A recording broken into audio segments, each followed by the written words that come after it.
Welcome to another episode of the Soul Minded Business Podcast. This is your host, JD Ross. Our guest on this episode is Sergio Rojas.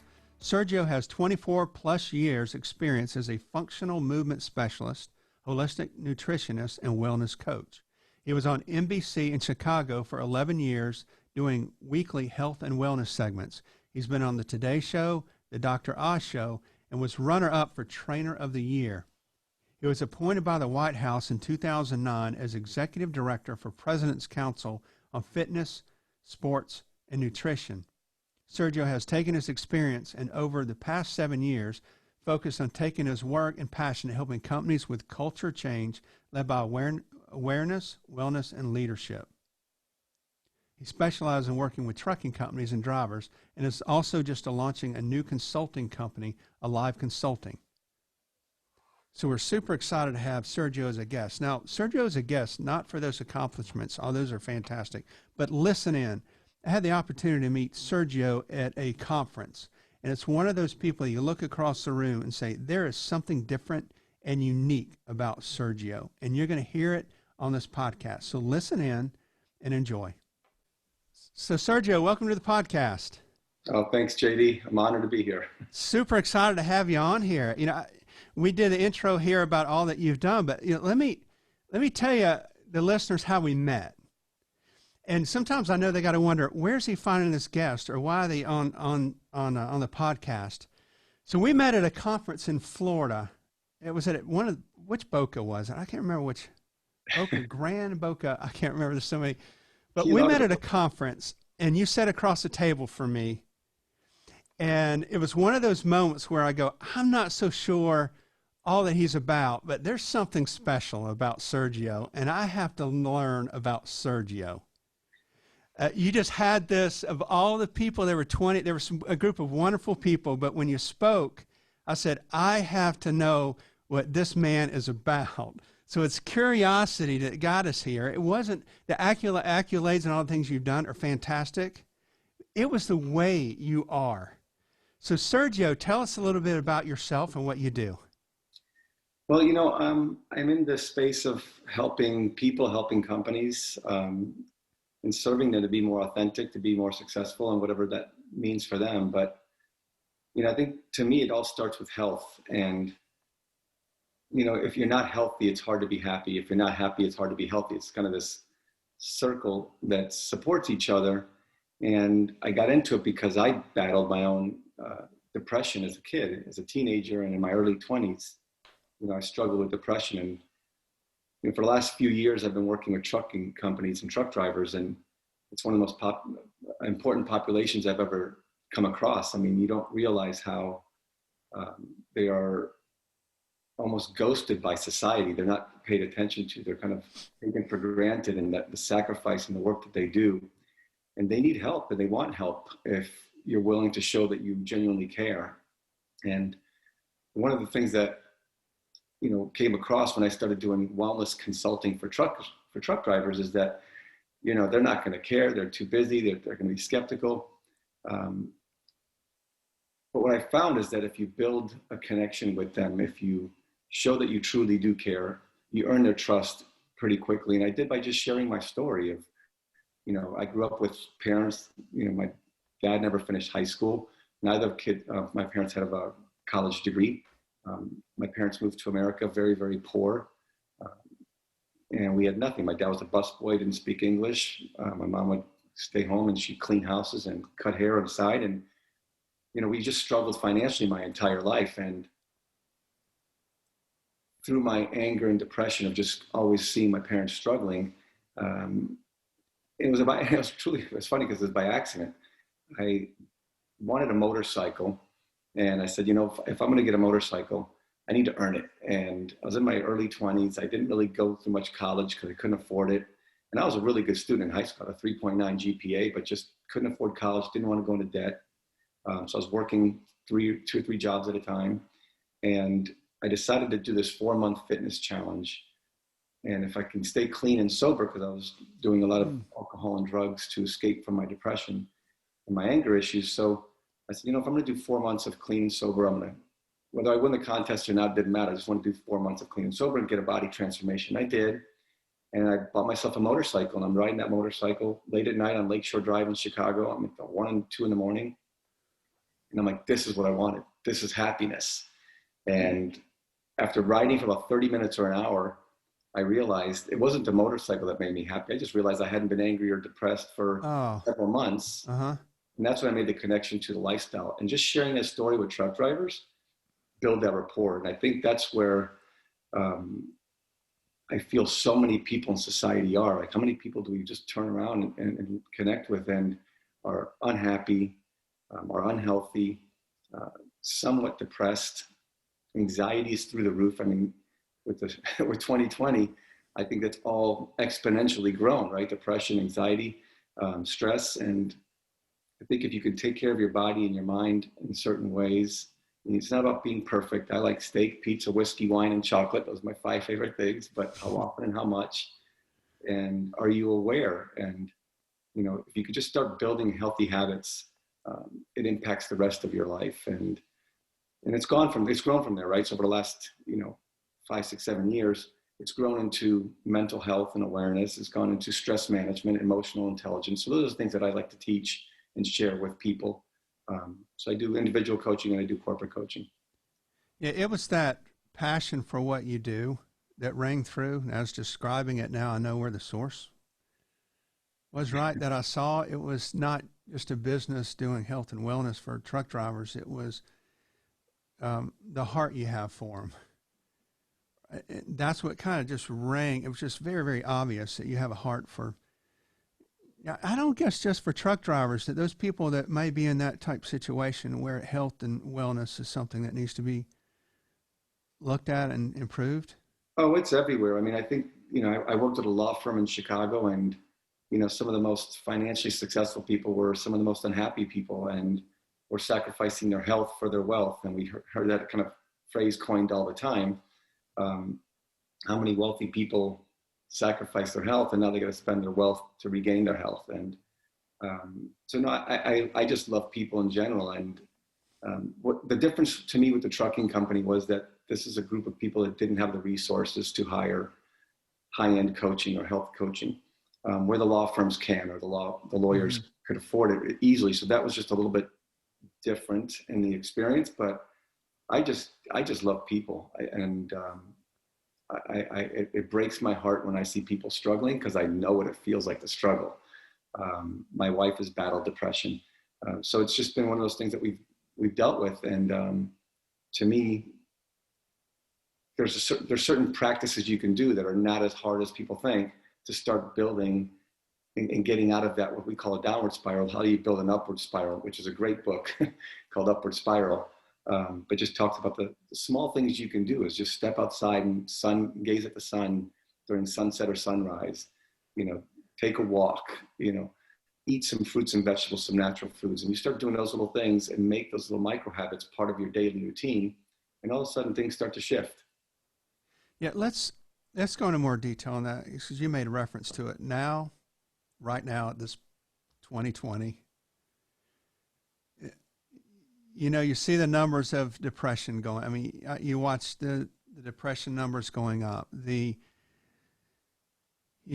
other alcoholism, those kind of things, drug abuse, marital issues that are happening. It's just really put a lot of us in a state of, I guess, despair or depression. Yeah, I guess. Absolutely.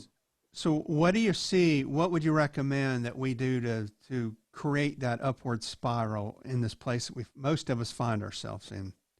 Yeah, I think the first thing is perspective. I think no matter how hard things are, there's people that have it a lot worse. Mm-hmm. Especially being in this country, period. I remember, the poorest people in this country have more than some of the wealthiest people in other countries, or at least more freedoms and more opportunities. So just as crazy as our country seems right now, as disconnected and divided, it's people's passion, and that's okay to be passionate. I think we need to find a way to be more conscientious of how we discuss our differences and beliefs. And I think social media and the internet has been a part of that, right? Because you can say whatever you want with less consequences. But aside from that, I think we have to really have a state of gratitude. And there's so much to be thankful for every single day, no matter how challenging your life is. Even those challenges, you start to realize are actually opportunities for growth. We don't grow when our life is cruising. Life is cruising is fine. We need those times in life, but you need those challenges. And if you can step back and say, okay, when in my life have I gone through challenges and how did I come out? I have a very, very dear friend of mine in Chicago that, he's in the commercial real estate business and hotel financing, and they've lost everything. He's like, it'll be 2 years because his loans take so long to process and build. He's like, I won't make income for 2 years. And the anxiety he's going through, but he's like, we were sitting down having tea and he's like, Sergio, the one thing is that I've gone through 4 or 5 of these big crises in my life and my career. And every time I did something, he got his MBA during one of the crises, the 2008, 2009. And so all of a sudden he started shifting his perspective. He's like, you know what? These challenges are an opportunity. So I think that's the first thing we can do is really start saying, let me look at past times in my life when I've had some challenges and what did I learn and grow from them? And all of a sudden you realize, well, I had a growth. And some people unfortunately have downward spirals with those. So do you want to continue that, or can you start shifting into a perspective of gratitude? And I think a really good friend of mine, a Canadian friend, Julie Boyer, wrote a book called 30 Days of Gratitude. Just pick that book up. My daughter's done it, and she was 11 or 12 years old when she's done that first book, when she first went through that book. But just building a habit of gratitude, I think, is super powerful. And then small micro habits, spending time outdoors, taking deep, slow breaths throughout your day, hugging somebody, whether it's a pet or a child, little things like that shift your energy. And we've seen it scientifically, what it does for your hormones and stuff like that. So I think that's probably just do small, simple things will really start shifting things. Taking walks, doing the deep breathing, nurturing relationships that you have positive relationships with, things like that. I have a little bit of, like some of us have a little bit of a issue with attention and routines, which I have to fix. And this whole situation is kind of setting that up in arms. Now, when you say these micro habits, do you have some kind of method to say, all right, I hate to overdo the checklist thing, but you say, okay, write these down and these micro habits you'll do each day or each week. How do you coach people on how to be intentional to do these things, Sergio? Yeah, it's different for everybody, but I think what we've seen in the research is the most important thing is, especially if you really struggle, if you can't keep a routine, is to attach it to something that you already do. So for example, every time you go in the shower, before you step in the shower, do 5 squats. Every time if you're going to the office and you come back, before you sit down and have or turn the TV on, you take a walk around the block. So you write down a few things and don't make it overwhelming, but 3 to 5 things that you're going to start with and just commit to doing them for a month or 2. And maybe start with a week at a time if a month or 2 sounds overwhelming, and then pay attention, maybe journaling. I think journaling is one of the most powerful and underused tools. Mm-hmm. Even if you spend 3 minutes at the end of the day, what did my walk mean for me? What did those 5 squats mean for me? Every time I open the fridge, before I grab anything, I'm going to make sure I have an apple. So buy a bundle of apples. This is apple season, right? So little micro habits you attach to things that you already do, I think is a real simple and easy way to just start. Okay, so if you watch me looking down towards the right, I'm taking notes. Yeah, I'm going, okay, I can listen to this 1,000 times, but I still take the notes because I want to start them right away. So you coached me some. Now, yes. I say that viewers are going to go, what? No, you don't look. The fact that I didn't get everywhere I wanted to be was my issue. So that was not yours. It was. Some coaches will say if the coach can't convince the person or coach the person right to do it all, then it's the coach's fault. So. Oh no! Heck, you convinced me. You convinced me of a lot of things, and it was good. And one I want to ask you about. Okay. We did do a lot of great shifts and changes, and had a lot of great progress. Oh, we did. So one I want to bring in. And when you focused on the gratitude, love the gratitude. I mean, I'm trying to make that a habit. I don't know why I ever forget it, because when I do it, you just feel differently. So I had this issue when we weren't together, and it was a little bit of guilt. So I would map out what I was going to do at 5 in the morning. You know, I was going to go running every morning at 5, or I was going to do anything. Now, if I took this out of context, still coach me, Sergio, and I don't mind it at all. But you said something at the time. Look, if you're doing something out of guilt, you said something along the lines of you need to rethink it. And it shifted my perspective of looking for things, these micro habits are these things that I enjoy doing. Will you elaborate more on that? Yeah. So I think the phrase that I mentioned was it's got to be a gift, not a chore. So we have to shift our mindset on going for that jog as a gift. If it's a chore, discipline and torture and guilt will get you to do it for a couple of weeks, maybe a couple of months max, but you're not going to do it as a lifestyle. Uh-huh. So you have to do it as a gift. And the days that you don't do it, there should be no judgment, no guilt. You don't want to shoot all over yourself. Oh, I should do this, I should do that. No, you pay attention. When I do this, I feel this way. When I don't do this, I feel that way. And then that connection makes the big difference. That's one of the things I'm trying to create. We discussed about an app I'm working on is the awareness, right? So we teach awareness as the foundation to getting started in anything, because nobody wants to feel bad. No one wants to commit suicide, but you're eating Twinkies or junk food and sitting on your sofa that you're committing suicide slowly but surely. But it's a sickness. So if we can just step back, because what we're trying to do is hide away, either hide the pain or mask the pain or whatever challenges we're going through in life. But if we can just pause and say, I'm going to get up at 5 in the morning and I'm going to go for a jog. And maybe it doesn't feel great to do it the first time, but ask yourself when you did it, how do you feel? Mm-hmm. And be mindful, how does the rest of the day feel? My wife will tell you 1,000 times. She's like, I don't know why I don't exercise every morning, because when I exercise in the morning, the rest of my day is so much better, mm-hmm. And it's those little things. So, and the coach's spouse and the coach's family listen to you the least. So, yeah. But it's that shift of like, okay, it feels like a chore at times, or I looked at it like a chore in the past. Let me start shifting it to a gift. So maybe make it smaller. If you used to go to the gym for an hour and 15 minutes, and I can't tell you how many people do you talk to in their 30s, 40s, and 50s, and 60s even, they say, oh yeah, and they hadn't worked out for a while. And when they get back into it, they try to go an hour and a half in the gym again, like they did when they were 50s, teens, and 20s. Mm-hmm. I go, that's crazy. Mm-hmm. And you're never going to stick to that. It's a new phase in life and a new journey. So start small. Just, hey, walk 2 times around the block. Hey, stretch for 4 minutes. Hey, do 5 squats before you jump in the shower. And those little things, I think, and you shift it. You have that apple, be mindful. It's a gift. I know you wanted those cookies, but take a bite out of apple and enjoy every ounce of it and every bite and look at it as a gift. So that's why your coaching was so different. And I'm going to give credit where credit's due. I actually lost 20 pounds. But it was, but normally people say, well, what's the 20 pounds was not the big bonus that I got in working with you. It was the mindset shift that I had. And what you just would say, how do you feel? How do you feel? How do you feel? And finally it just kind of stuck. And even the guilt's a little bit to get beyond, but you go, okay, hang on a second.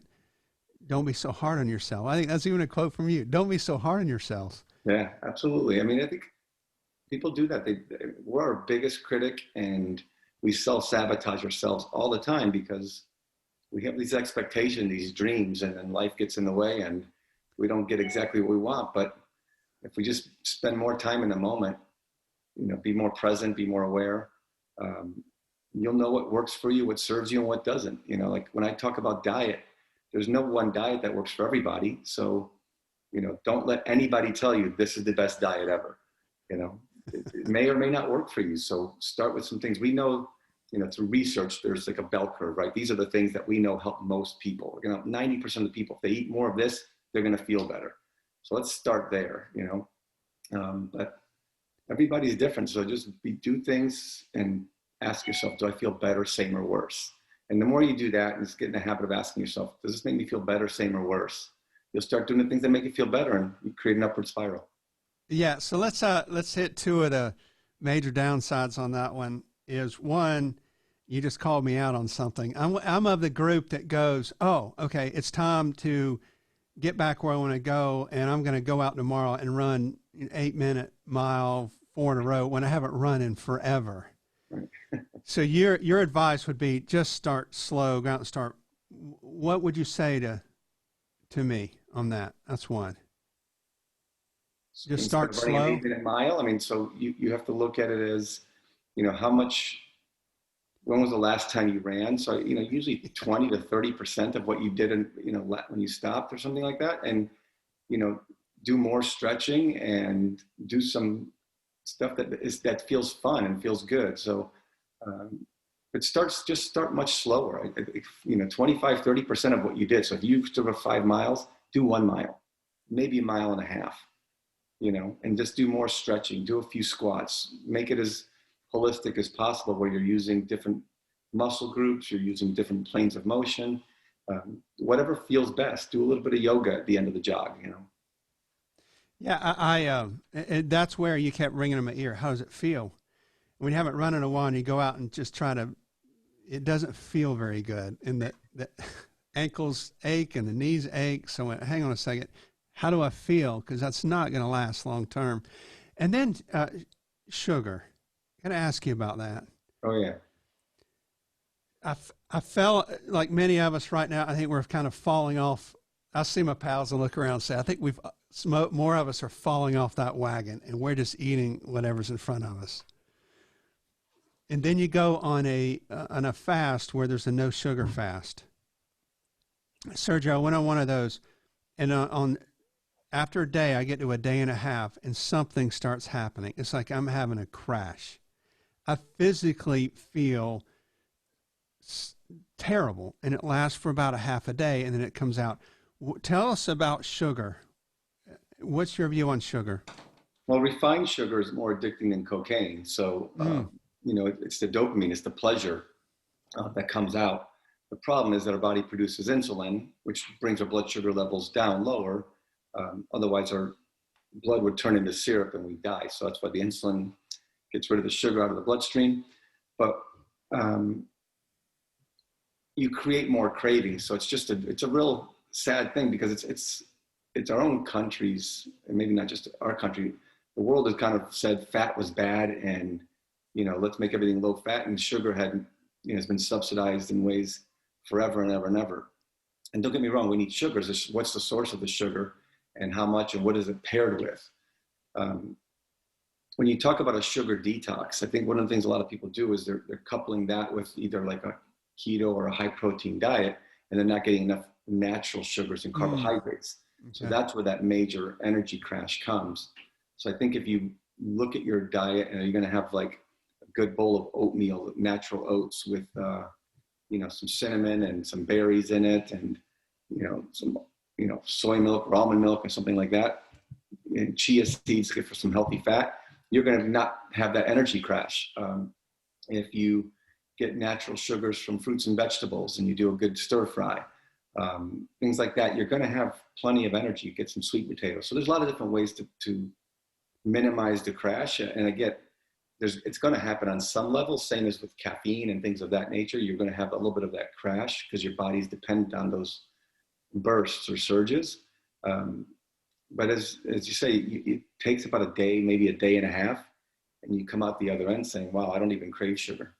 It took about that long, and then I went, wow, it's been a long time since I felt this good. Why would I ever do that to myself again? And that's the numbness that we're living in, right? I think so many people live in a state of not feeling well and accepting it as the norm. And then you try something like this and saying, wow, why would I do that? But the brain has been hardwired for 20, 30, 40 years the old way. So it takes a lot of, effort in the beginning to really make those shifts. So again, not beating yourself up and preparing properly, right? So if you want to do a sugar detox for 10 days or 7 days, buy stevia. So if you want to make some cookies, make them with stevia. If you want to bake some goods, bake with stevia, throw some flax seeds in there so it's healthy fat. So there's healthy cookbooks, that you can do without sugar. buy some things that are there for you so you don't have to think, oh my God, what am I going to make next? Mm-hmm. You need to plan it out a little bit. And that's kind of why I love helping people get prepared. So when they're going to do something like this, it's a lot easier than when they initially try and they're not prepared and like, oh, I'm just not going to eat sugar. And then you read every label of every box and bag you've ever bought, and it's got added sugar in some way, shape, or form. So like, oh no, what am I going to do? So. And then you binge or something. You've gone without it, and then you have that urge to, I got to have it, and then you just eat, overdo it. Yeah, and again, we had friends over for dinner the other night, and their daughter made a dessert, and I'm on a pretty deep cleanse and deep meditation right now because I'm going on a spiritual retreat next week. Um, but she made this dessert that out of her heart. She's an 11-year-old girl who's been a classmate of my son's for the last 5 years, and we're leaving town. So, I was going to have a piece of that dessert. I'm like, that's just kindness and stuff. And I just took 3 or 4 deep breaths before each bite and enjoyed it and had a small piece without being unconscious about it, Mm-hmm. which is, I think, another hard part is I think within each meal, and one of the things that I love to teach is called conscious eating, is spend 30 to 60 seconds in gratitude or prayer before your meal. Mm-hmm. And take each bite super slow. And it's a hard habit to build, especially if you're like me and had brothers that we fight for food and only one of us is going to get seconds and stuff like that, So I grew up eating fast, and my kids still catch me once in a while, but for the most part, I have a habit of, taking that deep breath, eating slow, enjoying it, being mindful of it. And 3 or 4 bites into it, like, this is plenty. I've enjoyed it. I'm very grateful. And I'm done. Yeah. Hey, you mentioned the app. I know it's still under development, but when you mentioned the app, mentioned awareness. How is that going to fit into the app? So what the app is going to do is going to have you rate your day in different various, your physical health, your overall health, your mental mood, and then your energy. Okay. Physical energy. So you're going to rate those things rate those 3 on a scale, and then you're going to be working on certain micro habits throughout the day. And as you track your micro habits, at the end of the day, you're going to rate your day again.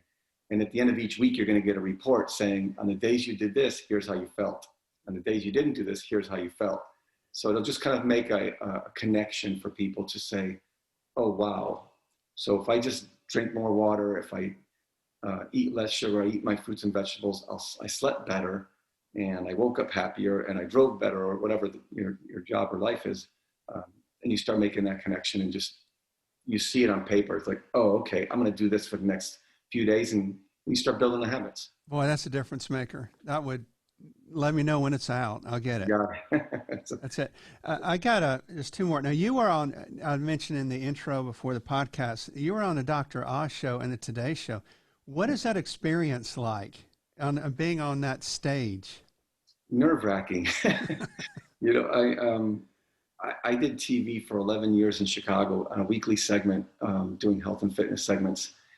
And I remember the first time I stuttered a couple times because you're just so nervous. And I would rehearse and practice and stuff. And it took about 4 or 5 years that I think my wife knows, oh, you don't even rehearse anymore. Like, I could just get on and you start thinking, hey, I'm just talking to a person and just sharing my heart.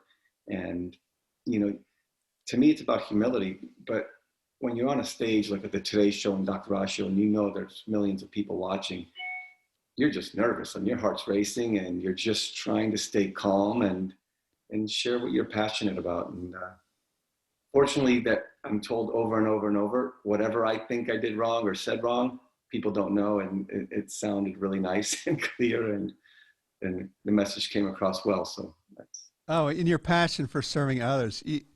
We're right at the end of the podcast, and you ended right, or towards the end, you ended right where you started, was your passion. I guess that's how you deal with those lights in the stage, is if you're passionate about something, you're more comfortable speaking up about it, because you're just you have such a way of humility. Humility just comes out from you, Sergio. Thank you. When you're on a stage like that, it almost like the humility would almost kind of suppress your ability to speak up. But there you go. If you're humble and you believe in what you're doing, you're just naturally great at what you do. Right. Yeah. I'll be the first to admit there's been times where my ego's gotten in the way, and I just learned, I'll be 50 this year. So it's taken some time, but humility is key. I think it's such a great quality to develop within each of us, is to be humble and to be servants in some way, shape, or form. No matter what we do for a living, no matter what our family situations or stuff that life is like, find ways to, serve others with a sense of humility. I think it's so powerful, and it can change the world if we all just did a little bit of that. Yes.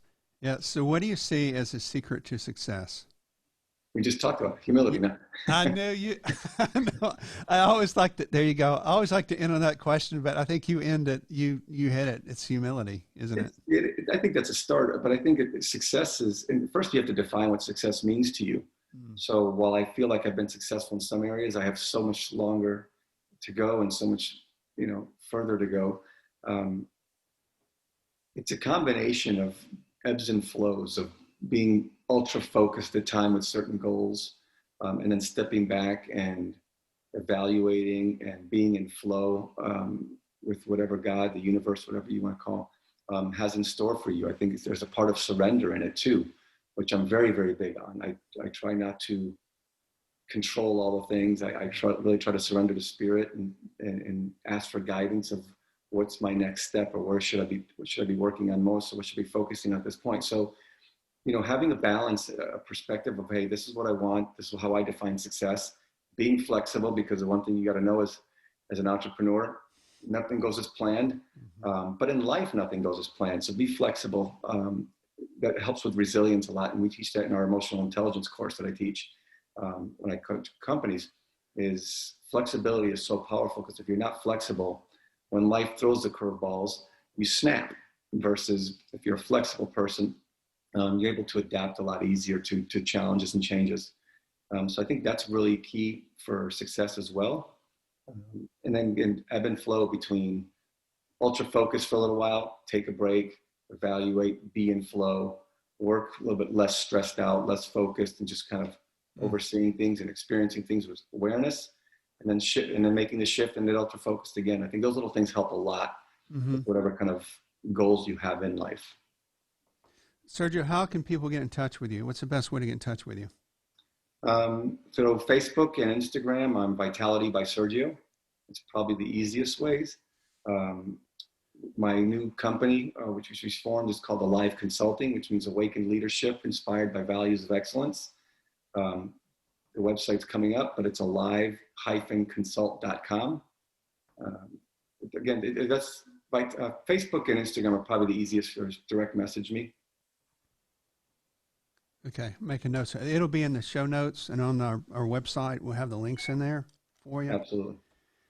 Sergio, thank you for the time. Look, with every conversation, I know why I looked across the room at you that day and said, I've got to get to know this man. So I just very grateful for every single interaction with you, and I appreciate so much that you've been on the podcast. And before we go, JD, I got to say the same about you, man. I think you have one of the kindest souls. Your body exudes a kindness. Your smile's contagious. You got nothing but warmth and kindness in your heart and your eyes. So, man, I think you're a superhuman being, man. So I'm very grateful that we connected. Thank you. Thank you, Sergio. You got it. And that concludes another episode of the Soul Minded Business Podcast. As always, reach out to me directly at jd@soulmindedbusiness.com or on our website at soulmindedbusiness.com, and you drop your email in there. And as always, wish you all the best. Peace.